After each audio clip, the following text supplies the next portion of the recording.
Good morning, ladies and gentlemen, and welcome commission members, advisors, staff, on-site visitors, and online listeners to the February 14th, 2019 meeting of the North Carolina Professional Educator Preparation and Standards Commission. This Standards Commission develops and recommends to the State Board of Education rules related to all aspects of educator preparation programs. I am Michael Marr, Vice Chairman of the Professional Educator Preparation and Standards Commission, and I call this meeting to order. Our agenda and materials are available online through the DPI website, www.ncpublicschools.org, on the SBE meetings link. The meeting is also audio streamed through a link located at the bottom of the e-board agenda. I will now read the ethics statement that is required of us. Commission members are reminded that it is our duty to avoid conflicts of interest and the appearance of conflicts of interest as we handle the work of this commission. Does any member of the commission know of any conflict of interest or any appearance of conflict with respect to any matters coming before us at this meeting? If so, please state them for the record. If during the course of the meeting you become aware of an actual or apparent conflict of interest, please bring the matter to the attention of the chair. It will then be your duty to abstain from participating in discussion on the matter and from voting on the matter. Commission members, you've had an opportunity to review the proposed agenda for today's meeting. Do I have a motion to approve this agenda for the February 14, 2019 meeting? So moved. Second. It's been moved and seconded. Any discussion? Michael, we're losing you online. Okay. Any discussion? All in favor? Aye. Aye. Aye.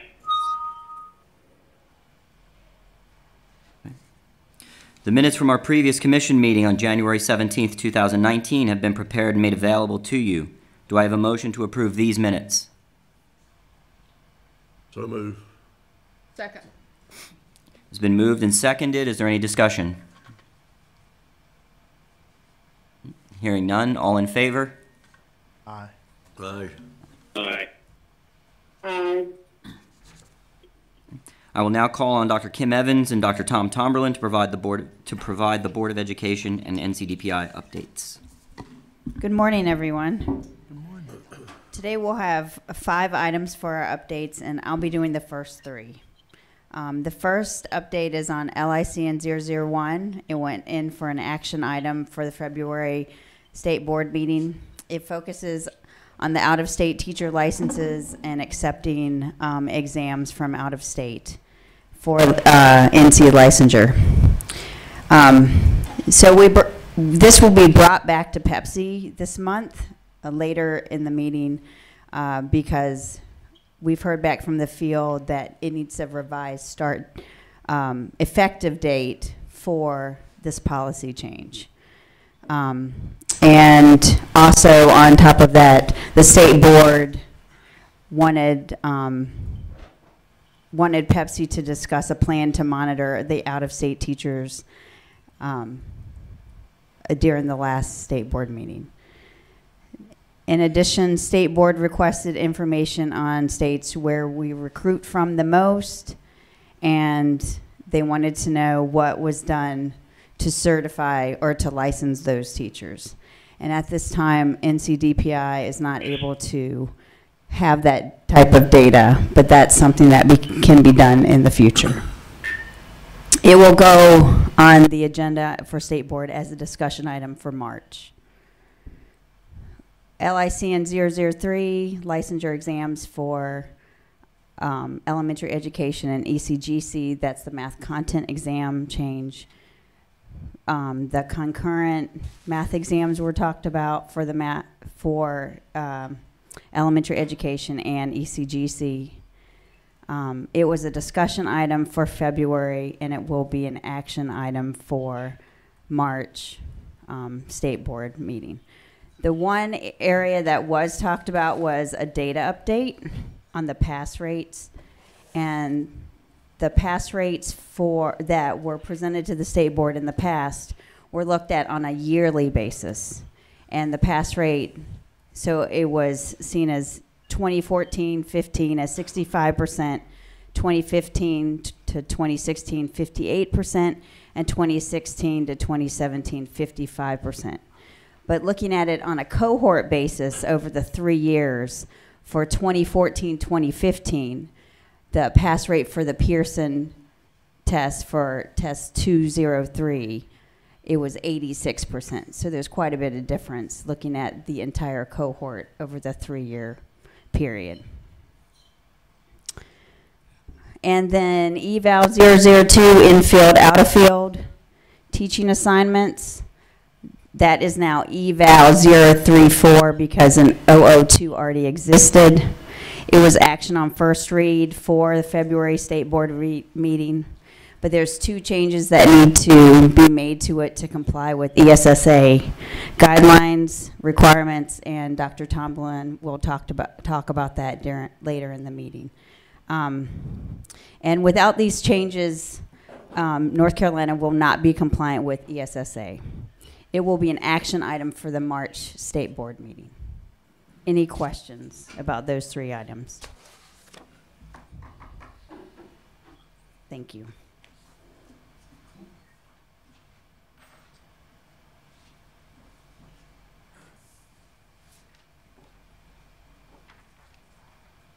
Good morning. Thank you. The other information that was presented to the State Board of Education at its last meeting was the annual report on the state of the teaching profession report.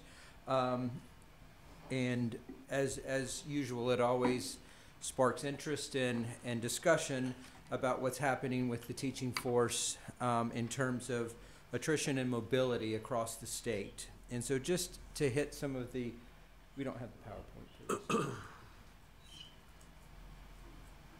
Oh, we have the PowerPoint.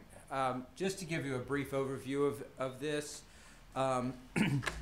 what we're finding is that the attrition and mobility rates across the state are fairly stable from year to year. If you'll recall, we changed the format of the report in 2015-16. So those 3 years are the years that we look at when establishing any kind of trends.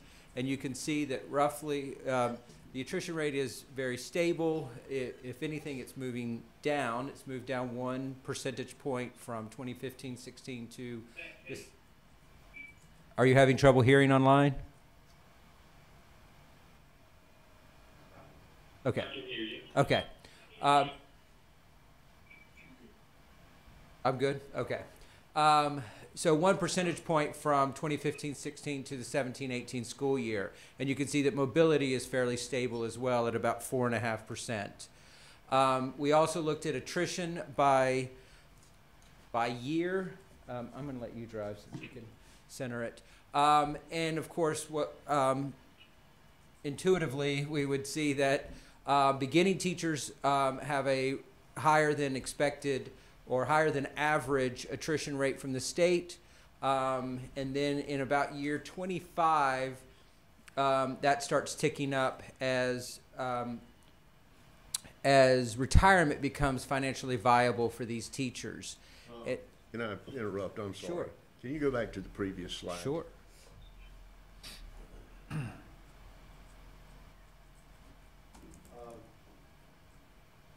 When I saw this, I was a bit intrigued by the fact that we have fewer teachers in 17-18 than we had in 15-16, or total employees, and a significant increase in student population. Right. How's that? That's a great question. So when we do this, of course, we have to follow business rules around the employees, and we pull the payroll records for the schools. And so if a teacher is not paid on the state salary schedule under a certain object code, then they can't appear in this report. So I can't imagine that we've got 1,000 or so unlicensed or long-term subs filling those roles, which we would not pick up. That doesn't. But I think there are other ways financially that these teachers may be coded where they're not being picked up in the system.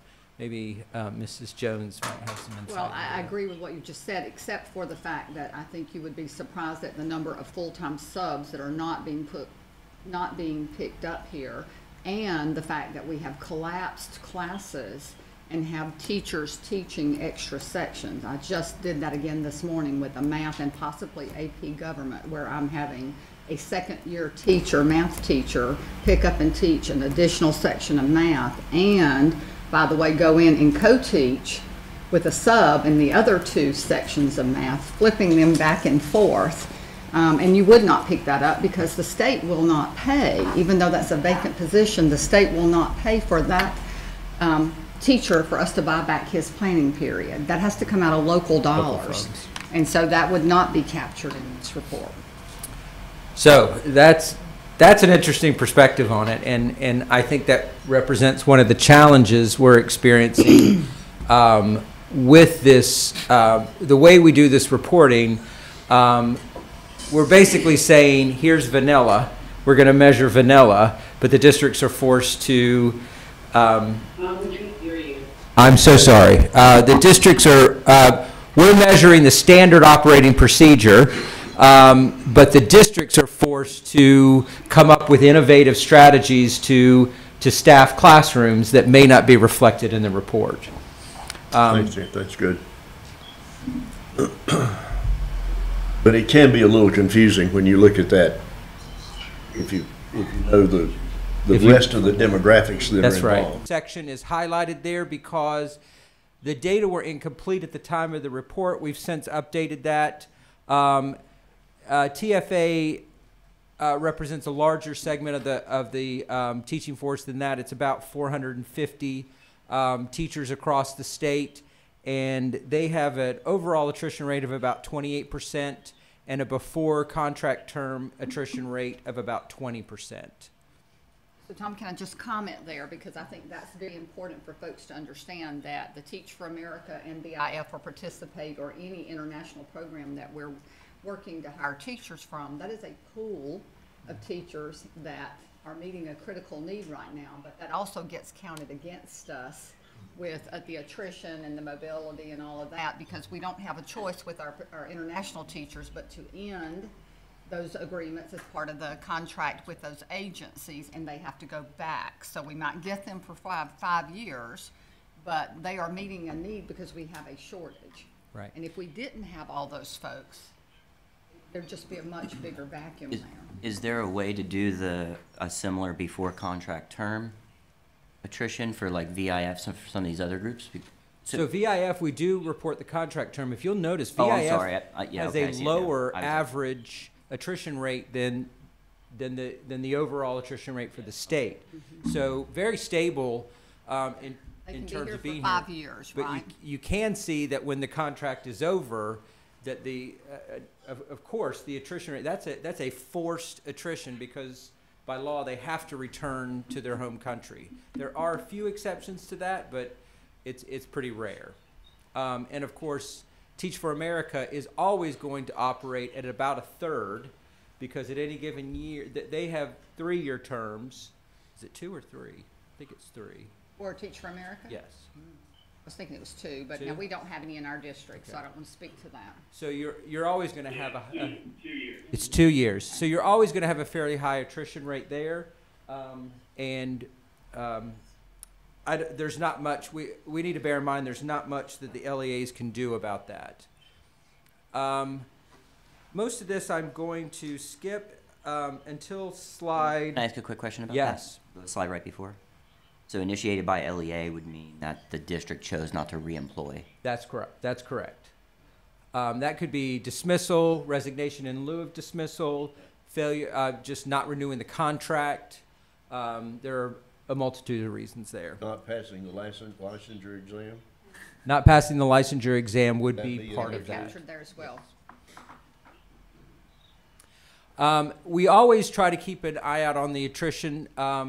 The departing teachers relative to the remaining population relative to their teacher effectiveness. And this slide shows that on average, teachers who leave the profession are less effective than those that remain.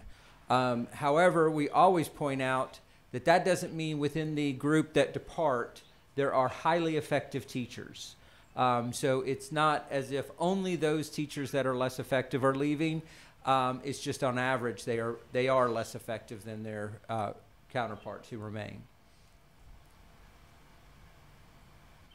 The regional numbers, I will let you look at those if it is of interest to you. And the last thing I want to discuss is the vacancy rates that were reported.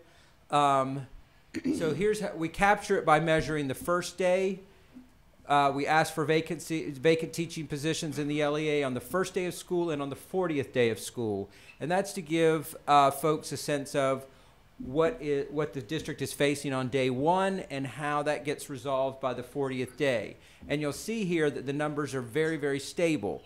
What's maybe disappointing in this is that the 1555 reported on the 40th day are largely different positions than what were reported on the first day. So it's not as if, we don't want to give the impression that the districts aren't attacking the problem of vacancies. They are.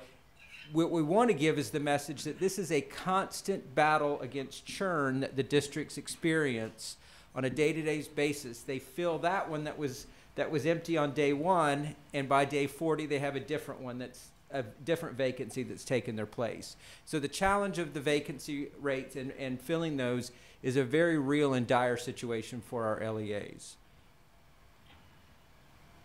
And this just gives a recap of the numbers. Of course, these numbers of vacancies are largely driven by the size of the population. So you can see K-5 core subjects. An elementary teacher is, there are more elementary teachers than any other teacher, so of course the vacancy rates are going to be higher. I think as we move forward with this, it would be more informative to report these as percentages of total positions rather than just the sheer numbers of vacancies. Tom, I'm sorry, I don't remember if it's in here or not. I don't think it is, but have you included somewhere a over time to show how the vacancies have changed over time? So for example, I've been doing HR for a lot of years, and for elementary, for us to have the number of elementary vacancies that we've had the past couple of years is just astonishing. I mean, it's staggering that we cannot fill elementary vacancies. So have you done that? Or I don't remember if I saw that in there or not. No. So that requirement for the vacancies came with the 16-17 report. So we've got the 1 year prior. But next year we'll be able to show the 3 years and show those if there's any differetions. And we did really try to capture this time in the report the fact that we have collapsed positions, because I know when the reporting the attrition and the turnover report changed to capture all of this, there was a lot of misunderstanding about the fact that, you know, I filled it with a retiree, so I don't want to count that as a vacancy. Right. Or I collapsed a class and, well, it's not really now because I'm not posting it because I can't find anyone. Right. I've got it covered. So do you feel pretty confident this year that I mean, I know you spent a lot of time trying to educate folks. Do you feel confident that this data now captures those things that were missing in that first collection period? I think so. The answer to that question explains both the questions you've raised. So the first year we did this, I think there was some confusion about how we would capture that. So I'm a little less confident that the data that we had that year is really comparable to the data that we collected this past year, because there was a wide variation in how they considered a position to be vacant. And I think once we've had some discussions and done a little better communication with the field about addressing issues like a retiree, if you're using a retiree to cover the position until such time as you find a permanent full-time staff member, that would be a vacancy in our mind. That is plugging a hole, not filling a vacancy. And so I think the field is becoming more comfortable with this is not a punitive measure, that this is a way for us to communicate to the General Assembly the issues that the field are dealing with in terms of filling these vacancies. And so I think that kind of shift in perspective of what the report's designed to do combined with better communication, it gives us a much better sense of what's going on in the field. So one more thing I do want to make sure that everybody continues to think about is that the fear in the field is that's going to get worse because of the K-3 class size mandate, right? So next year that changes again. And then by 21, 22, we're going to have this 18, 16, 17 ratio. So you're going from this year of 20 with the district average all the way down, which just means we need more teachers, and the supply and demand's just continuing to get worse. And that may have some impact on what Dr. Houston raised earlier about that we know the population is increasing, but it seems the teacher field is remaining stable. Well, what's driving a lot of that class size reduction in K-3 is a widening of class sizes in the secondary level, and so you're seeing almost a swap out of the class sizes getting smaller down here, but getting much bigger up here, and there's not an extra teacher to support it. Great. So any questions that anyone on the commission might have about that report, I'd be happy to answer. If you need any follow-up. The last thing that we talked about with the State Board of Education is the Teacher Compensation Advanced Teaching Roles, RFP. There were 4 LEAs that were awarded, and we brought back a funding plan for them, for those 4 LEAs, and presented it to the State Board of Education. In the interim, between Wednesday when I presented it and Thursday when the board was set to vote on it, one of the districts called and pointed out to us that their proposal was a partnership, and this is Bertie County, was a partnership with Northampton in year 2, and therefore they contend that their ADM should have been adjusted to reflect that. And we did not do that. And so we are bringing back to the board 3 options. Option 3 would be correcting that year 2 situation, and then the board will select from there. I think this is important for the Pepsi Commission to be aware of these pilot programs. We're calling them pilot programs, but they're really grant opportunities in teacher leadership, because it will have impact on issues like licensing advanced teachers. Is this a separate license? Is this a separate role? And are there requirements for those roles? And of course, that would fall under the purview of Pepsi to recommend those types of things to the State Board of Education. So Tom, I just would like to make a comment about that. While I know we continue to look for opportunities to advance our teaching roles, I do hope somebody at the state is looking at other states who have been trying to do this for a number of years. Like, you know, in Colorado, Denver's had a huge issue with this, and they were probably on the forefront of trying to do something performance-based, and it's not working out. Right. So I just, you know, want to make sure that we're looking at those before we create some similar issues here. Not to say this is not great, because we want to you know, have master teachers that can reach more students, and I think that's a little bit different than when we start tying it back to performance on something that's value added. Is it possible that we could get some presentations on like the MCLs that are going on in Edgecombe County, the ITFs that are going on in Rutherford County? There's a variety of different roles across the state that might fit, you know, kind of what an advanced role and opportunity might look like. And that might give us a little bit clearer of an understanding of the diversity of what this role could actually be.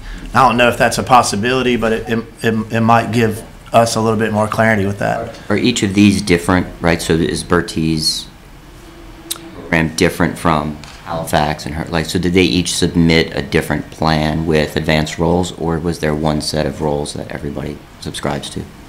No, there's not one set of roles. There, in theory, the plans are different. I can tell you that many of our grantees have partnered with Public Impact to develop the opportunity culture that Mr. McKinney referenced.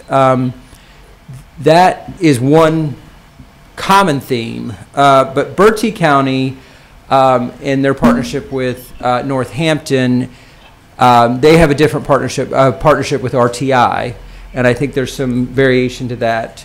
Chapel Hill stands out as a program that doesn't kind of fit that multi-classroom teacher role, but we can certainly, I am meeting with the grantees next month, and I could certainly raise the issue of would anybody like to come to Pepsi and kind of present on this? And I think that's going to be so important to look at, like how each district's serving the needs of their kids and how they're developing those roles with that in mind, rather than kind of one size fits all, which might not work. And so maybe looking at these individually and seeing how we can build something out from that I think that'd be helpful. I know personally it would be very helpful. Yeah, I would. Freebird, thanks for mentioning that, because I would piggyback off that and say the other two things for the commission, I think, to think about at a systems level is just the overall performance of the school and the district. But I know, like in Edgecombe County, right, they've targeted the northern part, the innovation zone, and I think there's some promising early data that this actually kind of lifts the whole boat.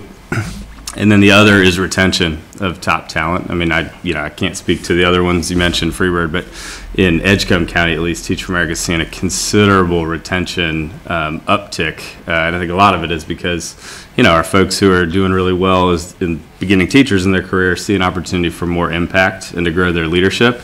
And so instead of leaving to go to Raleigh or even out of state, they're going to Edgecombe County and working in the northern part of the district. So I think just looking at both of those, and I know it's early, but kind of seeing what the data tells us that might be promising is something we should be paying attention to. I think another thing to note here is that there are districts across the state who are doing this work without the support of the grant. And hearing from those that have just taken up this initiative, the whole idea of the grant is this money is for building the infrastructure to support it, and looking at schools, systems that have been able to engage with this work without that kind of support is really informative and important, because the idea is even if this money goes away, the system is built in such a way that it can be self-sustaining. And where we have really good examples of that that didn't require the funding, I think that's important information as well. So we'll get back to you on that.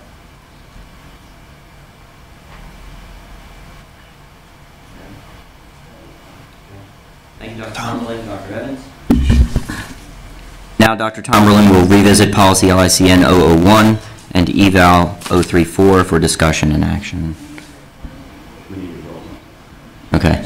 All right. So, sorry for the intrusion. We had a member or members who've had to step away, had to leave, and so we're going to actually have a roll call at this point to ensure we have quorum.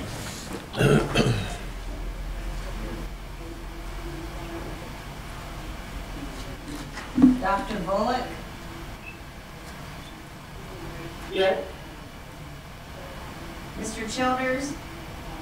Yes. Dr. Dempsey? Yes. Dr. Fleming? Ms. Janeski? Mr. McKinney? Here. Dr. Graham? Ms. Hyatt? Dr. Houston's here. Mrs. Jones is here. Mr. Lucas is here. Dr. Locklear? Ms. Loftus? Dr. Mars here. Dr. McIntyre? Dr. Miller? Dr. Weddington? Dr. Wood? You have to leave. Okay. All right, so we are short quorum, so we'll have discussion going forward, but we'll have to table votes until the next meeting. Okay? So now Dr. Tomberlin will revisit policies LICN 001 and EVAL 034 for discussion. Good morning again. We brought recommended policy changes to LICN 001 to the State Board of Education last month. Based on some feedback from the field, we knew that that was only going to be discussion because the policy that was recommended by PEPC, we failed to recognize the effective date as being July 1st of 2019 for these to implement these policies regarding accepting licenses from other states. And the field felt very strongly that an immediate action would be the best course. And so we recognized that and informed the board that that was the decision. And so that policy is coming back. The recommendation is that we change the effective date to be upon passage for these policies that would, or these provisions that would allow out-of-state teachers to submit their tests in lieu of the North Carolina test. And is that reflected in the policies that we're presenting today? Great. The other issue that came up was the monitoring. So there was much discussion about the allowing tests from other states, and you know, there are decidedly many perspectives to this issue, and the board felt like even the perception of lowering the standards for teachers was put them in a difficult position, and asked if there was any way that we could ensure that this would not represent a lowering of the standards that we set for North Carolina prepared teachers. And the recommendation that I gave the board, or the solution that I offered to the board, was that North Carolina could monitor out-of-state teachers much as we monitor any other EPP on measures of their effectiveness once they come into the state. And gathering that data at the state level to determine whether there are certain states that that send us disproportionately less effective teachers, then that particular state's preparation programs could be eliminated from this process. But it was in our best interest to assume that other states work equally hard as North Carolina to ensure that their teachers are well prepared to teach. I think that resonated with the board. The board did ask that we do some current analysis of states that we draw from heavily, and what comes to mind there is Pennsylvania, Ohio. Of course, there are other ones, New Jersey, I think some northern states. New York and Michigan. Yeah, so the problem is we don't, and we've communicated back to the board subsequent to the meeting, that we do not capture that information systematically. It is contained in an application file, but there's no way for us to pull that information programmatically. So we won't be able to give them that information, but what we're suggesting is moving forward, we would capture that information. We would mark where an out-of-state teacher is coming from, and then provide information back to the board and to PEPC on what we're seeing from the preparation of these out-of-state folks, or their effectiveness in North Carolina. That is that plan for monitoring. Is that in the, have we put anything in the policy? That will need to be created, that policy, or that statement will need to be created in policy somewhere. And my understanding is we don't have the exact language because we want to discuss it with you folks first and see what direction you wanted us to move on recommending language.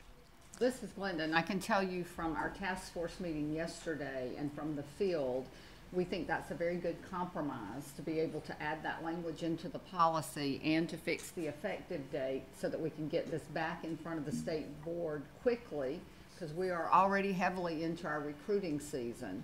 And having said that, I would like to ask, if we do not have a quorum before we can vote for this today, is it, I know we don't right now, but I'm texting and begging people to find other people to handle their personnel issues that came up.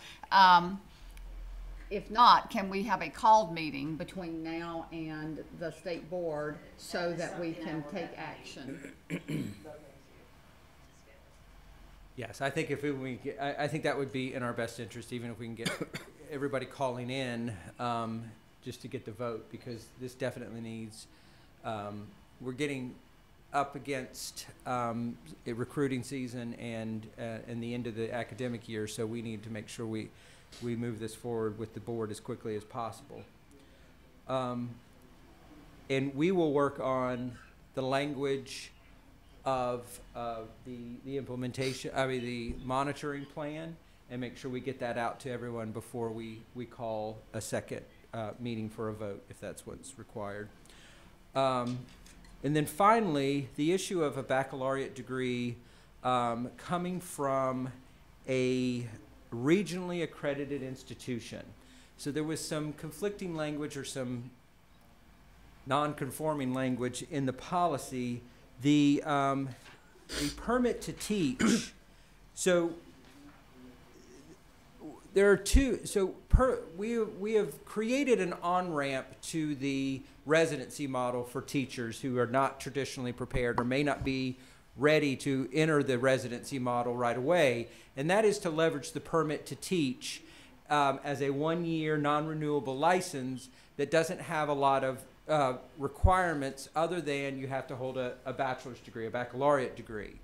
Then that can move, that can use it as a stepping stone to an emergency license, which does have some requirements around coursework, which if those are fulfilled, the emergency license can then be converted to a residency license and allow that teacher to move towards becoming a fully licensed teacher. The issue is that the permit to teach also serves a function not associated with it going to a residency license. That is if a school needs an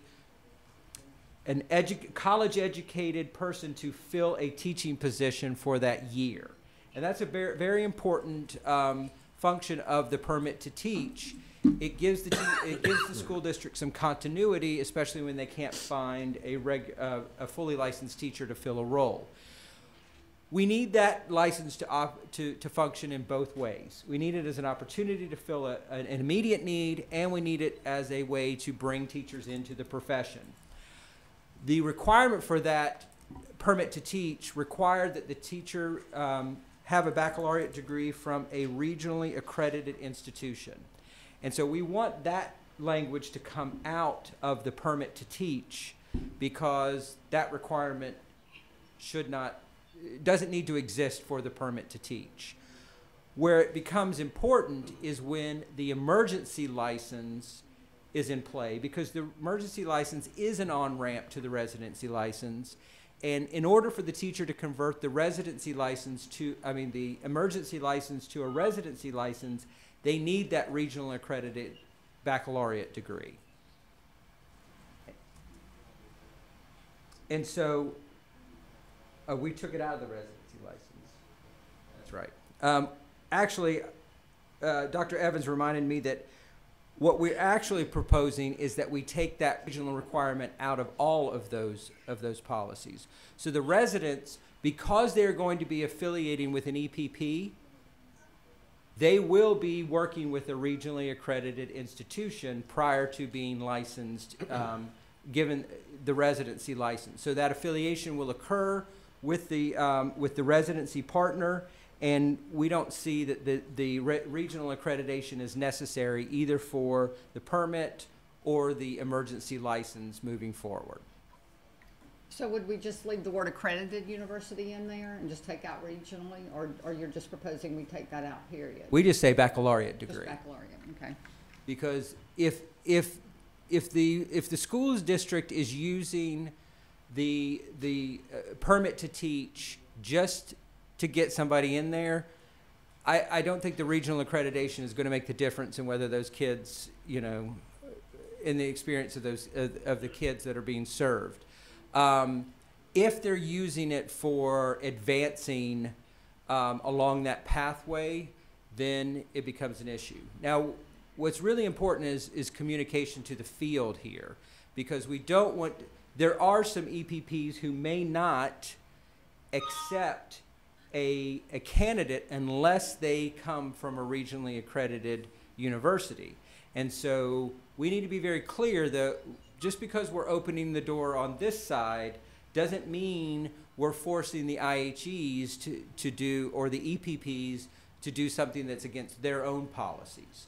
So we need to be very clear with the field that if you accept these folks into this program and you start on-ramping them, you may run into some problems when you're trying to get them to the residency stage, because there may be EPPs that will not be able to accept them. There are EPPs who will not accept degrees from institutions that are not regionally accredited.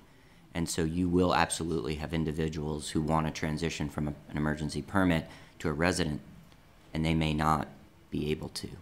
So I think that's a legitimate concern, and I've heard it from folks from from colleagues within IHEs that they have concerns about the removal of that particular language. So, just to kind of, I see that both ways, right? Because it may be the fact that I need somebody that's been through a, maybe they went through a teaching program at a school that's not regionally accredited, and, they've taught, and I can think of a number of those universities, right?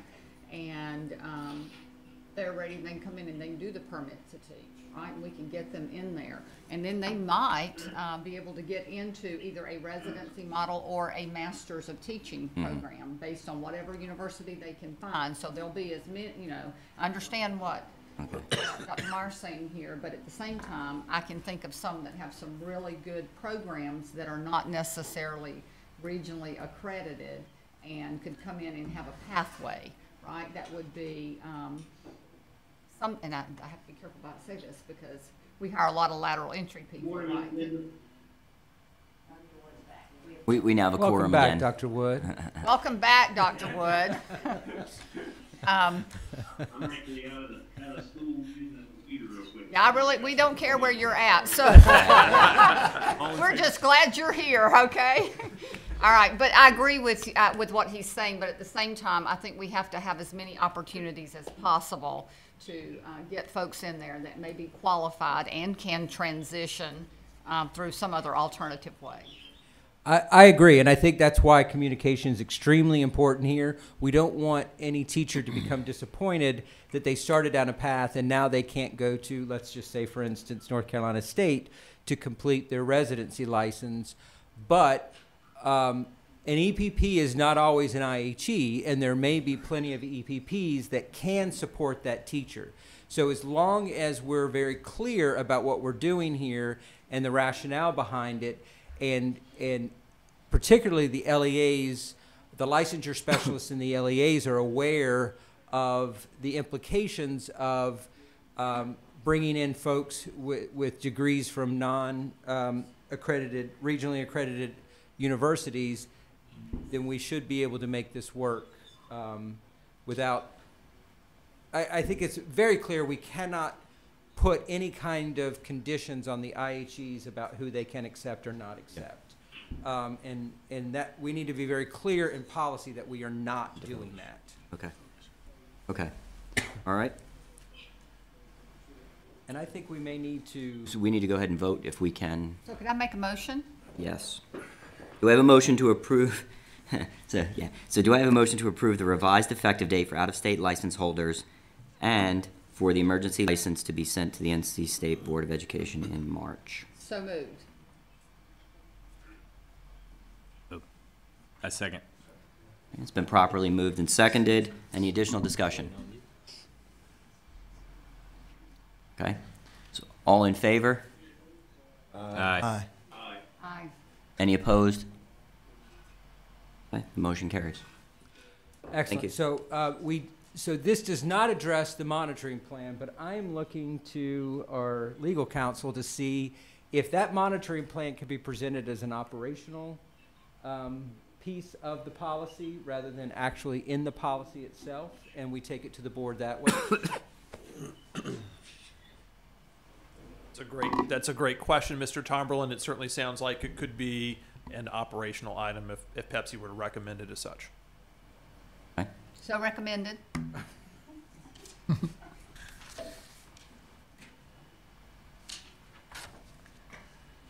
Okay. All right. Thank you, Dr. Tomberlin. Thank you. Now I would like to introduce Mr. Carl Logan, Driver Education Section Chief. No? I think I Oh, have one more. Sorry. I'm jumping the gun here, I guess, right? So this is to address eval 034, which is the in and out of field teaching assignments. What we learned here from our federal programs monitoring is that ESSA, the federal requirements have changed a little bit since we last updated this policy, and we just needed to incorporate those into the policy, and that is the notification requirement for Title I schools. LEAs must notify their teachers that they can request certain information, and then if their child or the student is being taught by a teacher who does not hold the appropriate license for the course for 4 weeks, then the LEA must notify the parent of those 4 things. And we're just bringing that in line with federal requirements. And so this is just to ensure we maintain in alignment with our ESSA plan. Correct. And we were already doing that with No Child Left Behind, so it's just kind of tweaking that and bringing it into ESSA. So do I have a motion to approve the revised policy EVAL 034, infield and out of field, according to the requirements for ESSA, to be sent to the NC State Board of Education in March? Yeah, I motion. A second. It's been properly moved and seconded. Any additional discussion? Hearing none. All in favor? Aye. Aye. Now, thank you, Dr. Tomberlin. Now I would like to introduce Mr. Carl Logan, Driver Education Section Chief, and Mr. Reggie Flythe, Consultant from the School Operations Division of NCDPI, to present the Safety and Traffic Education Program as a requirement to fulfill the Safety and Driver Education License. Good morning, Mr. Chair, Commission members. I have the opportunity to lead the team here this morning to present to you what I feel like would be one of the most impactful things that have happened to driver education over 30 years. Our team consists of Reggie Flythe and Tanya Easterwood, who actually is our business analyst, who was actually in charge of the section. What we would like to do here is divide this up into 3 areas. I would give you a brief history of the program, and the general statute requires that the State Board of Education and the state superintendent to organize and administer a program in driver education offered at the public schools to all students, whether they be public, charter, private, homeschool, and federal school students. Our number of students this year is, our targeted students are over 140,000 of the 9th grade, and we expect to serve about 115,000 of those students.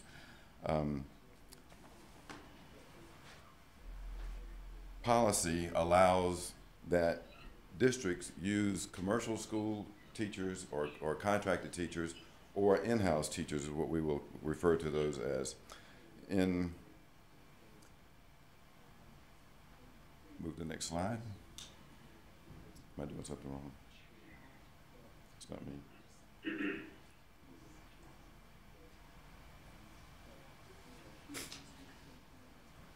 Okay. So there have been several studies done of driver education in state and out of state. In 2015, there was a driver education assessment done in North Carolina, requested by the Department of Public Instruction. In that assessment, there were a number of standards, 44 standards actually, that were used to assess the program. In 2017, the national standards were developed and of those national standards, there are 5 areas which those standards are divided into: program administration, program oversight, teacher certification, education training, collaboration with Division Motor Vehicles, and parental involvement. 3 of those, which you see here on the screen, we feel that are most important, and specifically teacher certification and recertification. So currently we have about 1,200 teachers in the state of North Carolina. In 2014, we had a survey done, and we had 1,600 teachers at that time. So that means we had a loss of about 400 teachers since then.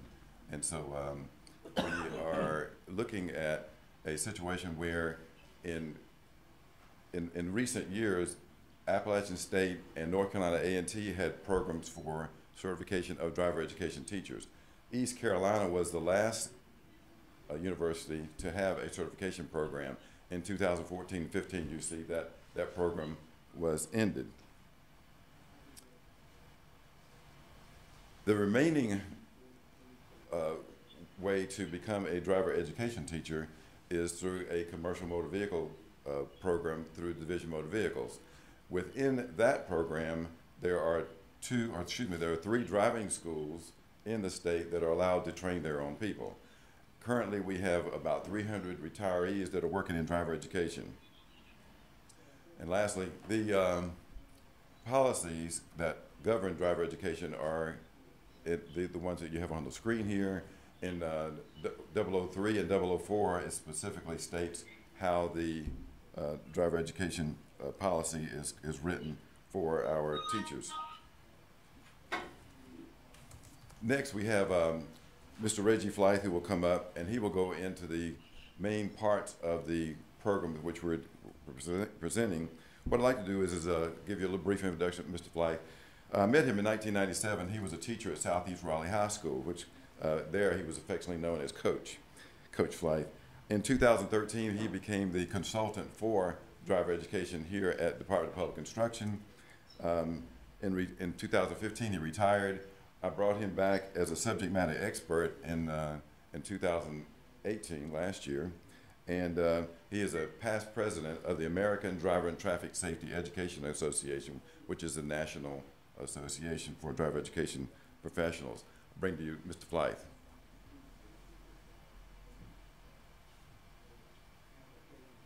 Thank you, Carl. Good afternoon. Good morning, committee. Thanks for providing the opportunity for us to come and speak with you today.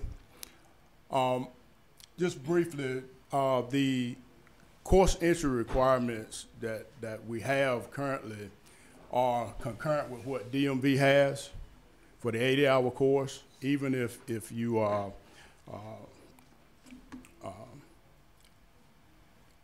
and they're on the screen there, they are very minimal standards. We have non-professionals who are working in commercial schools. So for our course purposes that we're talking about today, these are also in state board policy as the minimal standards. One of the things that we looked at back in 2015 when we had the assessment done was there was inconsistency amongst the DMV program and the DPI program, and we're working hard to align those in each area that we deal with. One of the key components of the program that we're going to offer to you today is a student teaching piece. I think it's very critical that any move that we make, because we've lost East Carolina University, we're trying to come up with a program that will meet the needs and provide the quality of teachers that we need to train our students. Driver education is one of the most important things that our kids will go through, but we spend the least amount of time teaching them. In the 80-hour course, there is no student teaching requirement through the Division of Motor Vehicles. The program that we're proposing has 54 hours of minimal classroom and behind the wheel student teaching training. And in order to make this work, we're going to need the help of our LEA's current teachers, and we're going to make them mentor teachers. and have them buy into the program. As a matter of fact, last August, we went to each of our regions and we had no pushback on this. And there was total buy-in from the LEAs that this is something that they felt that they needed and that they wanted, and they felt like it could help the program. So basically, any teacher going through our course that we're creating, since East Carolina is gone, we want them to be able to have a licensed credential. If they are current teachers, they'll get an 096 credential. And the question was asked, what about paraprofessionals? So we want to be able to provide a pathway for them to become certified as a standalone, and they'll be able to teach just driver education in our schools. Part of the coordination with driver licensing, we've been working closely with DMV throughout this process, and us being the educational authority, they are leaning on us to potentially, we could provide the educational component and they could provide the licensing component of this. And when you look at the national standards, that's the direction. By us being the educational authority, we want to provide that training for our teachers who are in our schools. The current licensure, again, those who have 096 on their teaching license, the current standard that's in place with the 8.5 CEUs, renew every 5 years. The DMV, you take the 80-hour course, and they require 64 hours of contact in a driver ed course or approved conferences to renew your license every 4 years. Now, one of the issues with the DMV course is it costs $250. Back when I took it in 1996, it cost me $200 back then, but it also cost me $50 a day personal leave off my job to go take that course. So it cost me an additional $250. Now, fortunately, that course was in Raleigh. When you look at the DMV courses that they offer, the closest one in the West is Morganton. Can you imagine coming from Cherokee to take that class in Morganton? So we have a need to provide in some areas of our state a cost-effective way for them to receive training. Plus, in my estimation, what we're putting together is better than what the DMV currently offers. Just to give you an idea, by program type, the dark colors are what we call in-house programs, and the lighter colors are provided by commercial driving schools. And you see that swath in the western part of the state. There is a need definitely, not only there, but statewide. From the assessment, the issue was there is no standardized, evaluated, or consistent delivery of programs or training programs in North Carolina. There were 2 priority recommendations: standardize the prerequisites and adopt a standards-based instructor training curriculum that is used by all training programs in North Carolina. We've taken that lead on, and we've looked at everything, and based on the standards, have created a course that meets the needs that were found in the recommendations. Won't move, Dr. Ken. Help me out.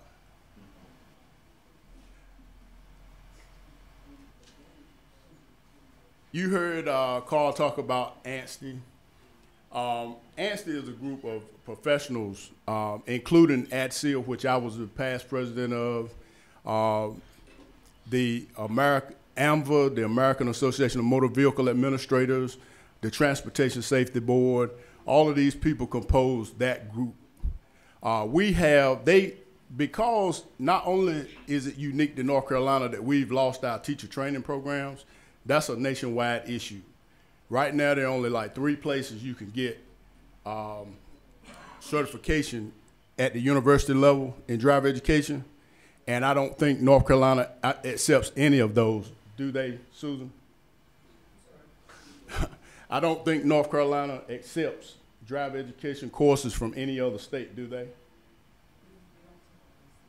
Okay, you don't typically see that? So, in other words, we have a need. So we've created this model curriculum, and basically, instead of 80 hours, we've done 134 hours of coursework. And the critical piece, again, I think, is the 54 hours minimum of student teaching experience. At least 30 in the classroom and 24. We will have course assessments at the end of the course. There's a program exam at the end, not only a written test, but also a driving test that our participants will have to go through. In my mind, if you ask them to drive, if you can't do a 2-point turnaround or a 3-point turnaround, if you can't do it, how can you teach it? So I think that having that driving test is critical as well. We have gone through the building and collaborated with everybody that we can think about to help us develop this, and we are leveraging Canvas in order to meet the needs of the online component. And we have collaborated with all these other agencies to provide this training, online training in 5 stages. And I want to point your attention to the bottom. ANSTI gave us the permission. They created a curriculum. We have permission to use the curriculum and redevelop it and tweak it like we want to use it in North Carolina. The cost is $3.74 per account. You cannot beat the price. And the other thing is we cannot charge. In other words, a university can't take that course and charge you $400 or $500 to take that course. It was created for states to utilize because they see the need in order for us to meet the needs of our driver education staff. So I think that's critical when we look at costs that's involved. So the program course, again, in 5 stages. The total course hours are broken down for you. There will be a blended online, and in our online system, there will be set up where there are different stages where there will be some computerized face-to-face. People can take this course from home. They can meet with the teacher online as they're going through. We will have mentors within each LEA who participates in our program, so you will have support built in. And then the student teaching practicum, I think, is critical, and the exit assessments, they will turn those back into us, and then at that point, it will be, if they complete all the things positively, to be able to receive a license at that point. So, again, the mentor teachers will assess. The mentor teachers will identify strengths and weaknesses, and also the key point in this is the LEA mentors will be determined in hiring because they work within that LEA. So they will see people rather than, they will see them all throughout the process. And then if they determine that they cannot meet the needs at that point, then they can say, I don't think it's going to work out for you. Here's a timeline. We've collaborated with partners this spring. If we continue to get approval, we're going to finalize the development of the blended course, and hopefully it's to be delivered by summer. We want to try to pilot this this summer, and in the fall we want to take a look at what was good, what was bad, and then revise it as needed. And then eventually, as we finalize the program, we'd like to offer 2 courses in the fall and spring and 1 during the summer. We need from you all the permission to provide this pathway. We think it's critical for both professionals and paraprofessionals to teach driver education. And with that, thank you for your time. And do you have any questions? I do. Or call out. Yes. Well, I have a question because I still don't think we have a quorum. Is that right, Kim? And I'll just say that Dr. Wood had to leave because he had a personnel issue that needed to be taken care of, and it was time sensitive. Is this something that requires an immediate vote so that we can get it to the March State Board, or? It will go to April State Board, so it can go on the March agenda. Thank you. Okay. No vote today. Any further discussion? What's that? Yeah. Introduce the policy to the state board? Oh, to us. No, yeah, I think that would be good. Thank you. Thank you, Mr. Logan. This Mr. policy change would show up in LICN 003. It would be under special subject areas, K to 12, and it would be under safety and driver education, 096, I believe is the code for it. And it would say NCDPI Safety and Traffic Education Program. That is the name of the program. And then what the requirements are: complete 134 hours of coursework, including 54 hours of student teaching experience, minimum of 30 hours of classroom experience, and 24 hours of in-car instruction experience, pass all course assessments and the program exam, safety and traffic education program test with a score of 80%, or the North Carolina Division of Motor Vehicles basic driver education course. And the requirements for that are complete 80 hours of coursework and pass the Miller Road assessment and written assessment with passing score of 80%. And then where there's normally a cut score, it would say score 80% on all assessments for the selected program. So we would not hold up LICN 003 going to the state board in March? No. To add this language? No, and to make sure that there's no confusion for state board members, we're holding this until April. Any questions? Thank you, Dr. Evans.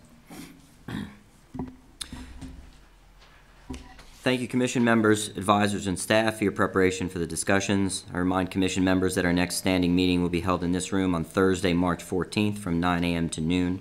We've now completed our meeting, and unless there is additional business at this time, I ask for a motion to adjourn. I motion. Make the motion to adjourn. All right, it's been moved and No, Childers. Second. it's been properly moved and seconded. Any additional discussion? Hearing none. All in favor? Aye.